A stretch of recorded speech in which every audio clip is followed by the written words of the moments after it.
میری امت کے تمام لوگوں کے گناہ اللہ تعالیٰ بخش دے گا سوائے ان لوگوں کے جو گناہ کر کے لوگوں کو فخر سے بتائیں کہ ہم نے یہ گناہ کیا ہے۔ اذان اور اقامت کے درمیان دعائیں رد نہیں ہوتیں، لہٰذا دعا مانگا کرو۔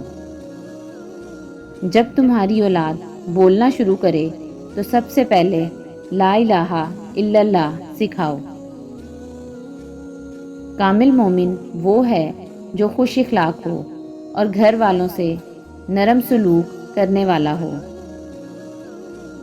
ہر امت کے لیے ایک فتنہ آزمائش و امتحان رہا ہے اور میری امت کا فتنہ مال ہے۔ ہمارے اور کافروں کے درمیان فرق نماز ہے۔ جس نے نماز چھوڑ دی اس نے کفر کیا۔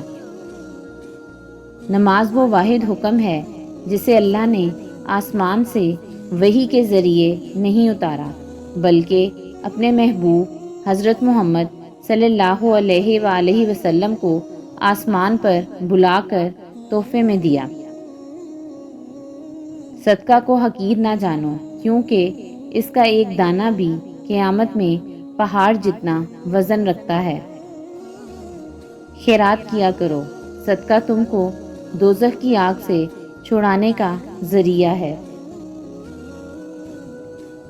اللہ تعالیٰ فرماتا ہے کہ اے ابن آدم تو خرچ کرتا جا، میں تجھے دیتا جاؤں گا۔ میں نے جنت میں دیکھا کثرت سے وہ لوگ ہیں جو دنیا میں فقیر تھے۔